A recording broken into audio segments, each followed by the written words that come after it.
new facts only episode on talking Nigerian artists and use of CDs. Yep. CDs have been like the major distribution output in the Nigerian music industry from the 2000s to the early 2010s, even to the even like to the middle 2010s, right? Since then, what has happened? It's a very, very dicey conversation. It's not very dicey, it's kind of straightforward actually. Alaba has been very, very instrumental and influential to Nigerian music. Alaba is one of the architects of the success that contemporary Nigerian music is experiencing. Alaba did a good job at documentation. I mean, there are the disadvantages and the downsides you want to talk about, but without Alaba, there would be no record label structure in Nigerian music. Like, they were the ones that were putting money in people's pockets, even though they were also making money, but they were putting the money in labels' pockets. So you have to, then they defined the sound. Remember, we have said this several times on the show. Adayahi said during an interview last year, she said that Alaba used to have representation in the Nigerian studios where they would make sure that artists were putting elements of music inside, elements of Africanism inside their music, especially the pop music. There's also the parts where they were A&Rs too. They were A&Rs too, fantastic A&Rs. And they also, in terms of mixtape culture, and CDs, in terms of promotion of Nigerian music, what DSPs are now doing, Alaba has been doing that for a very long time. They were just doing it on CDs and via different models. And then we also have to look at the model that they were operating. That's what distros are doing now, where they will pay you money up front and they will own your music for a while and they will give you a cut, or maybe they will license it for a bit. Alaba has been doing it for a long time. So, but in the early 2000s, their power grew exponentially. But by the mid 2000s, the era of the internet, CD sales across the world dropped generally. The powers that be in Alaba, their power sort of got decentralized as piracy also skyrocketed across the world. CD sales got grounded around 2005, 2006. Then the internet came on, and the internet slowly became the vehicle for especially African music in terms of linking London to Lagos. Music blogs did a fantastic job at that. I mean, CDs did it, but it was much easier for people to get music from where they are than to come here to buy CDs and then go there, right? It's not everywhere that you can find Nigerian CDs, even though people were buying Nigerian CDs across the world. So, with the advent of the internet and everything, then music blogs then became streaming platforms. Streaming platforms sort of brought the stability back into music, started putting money back into artists' pockets because of the era of the internet. I mean, internet penetration in Nigeria is still not the greatest. It's a little over 40-something%. But you have to also look at the number of Nigerian, if it's 40-something%, that means about 100 million Nigerians have access to the internet, and about an estimated 70 to 75 million of the Nigerians are downloading music. Evidenced by the fact that last year, 2.2 billion, Nigeria Loaded had 2.2 billion hits last year. Not just Nigeria Loaded alone. So you then have to look at the average age, the median age of Nigerians. I read a report about 3 days ago, so about 53% of Nigerians are under 21 years. So it means that a lot of people grew up on the internet. So their reality is more different to ours that grew up with CDs, right? So now that streaming has now become a reality, everybody else, there's also the part of Vanity Metrics. Everybody wants to show up their streaming platform, streaming numbers. The lockdown has also proved to people that maybe streaming can work, because we were all at home and we're all having numbers. People were not thinking long term because they wanted to also be big on the streaming platforms. I mean, people have to do what pays them, especially in terms of direct sales. Streaming is their best bet to be paid directly.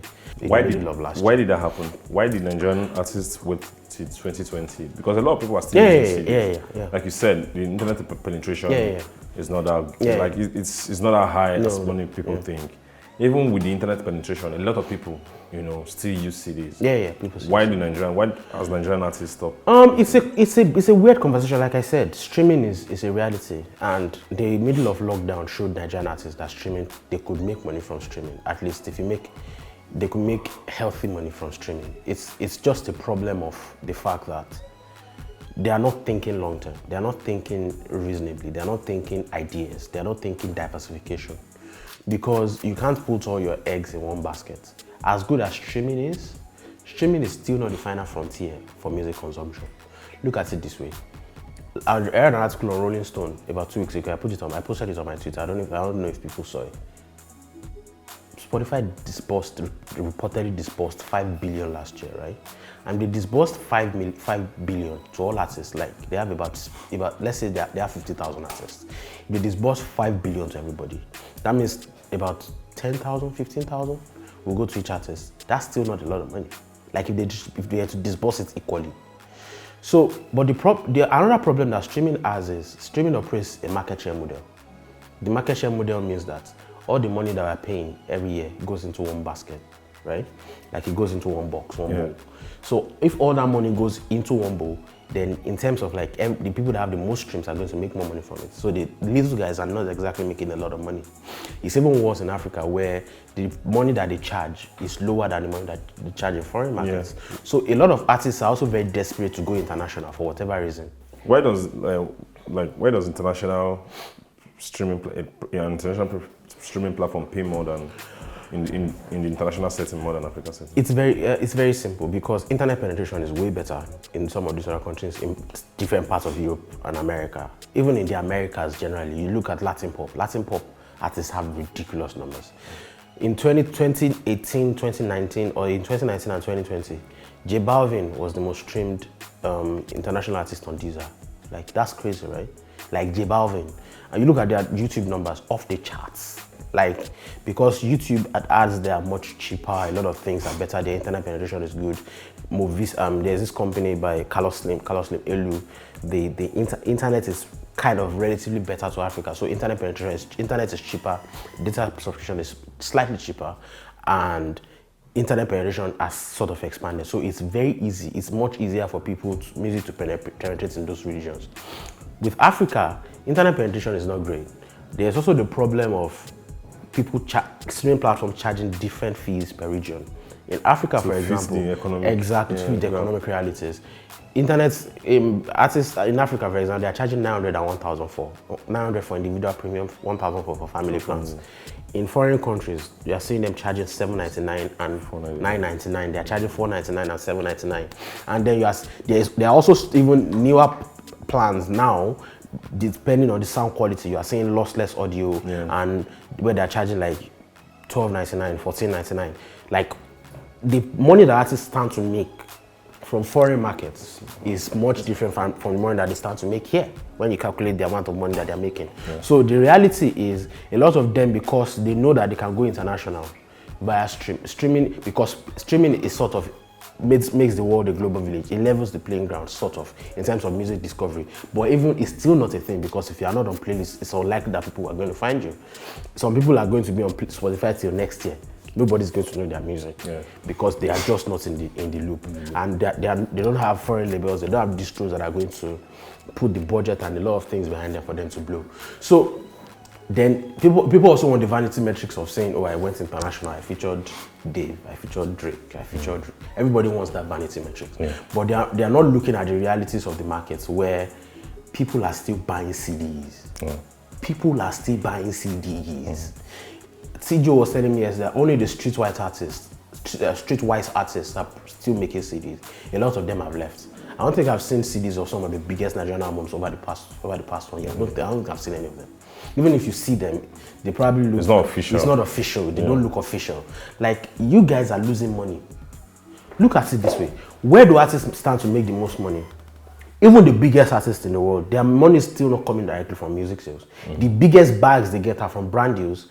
They are from endorsements, they are from live performances, and they are from other avenues. Maybe like they host shows, or they host whatever. They have a YouTube show, they influence, some of those things. That's where the bag comes from.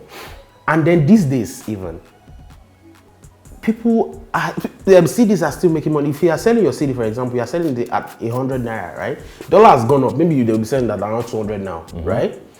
So that means you might be making 100 naira or maybe even 80 naira per CD. So why are you guys neglecting that bag?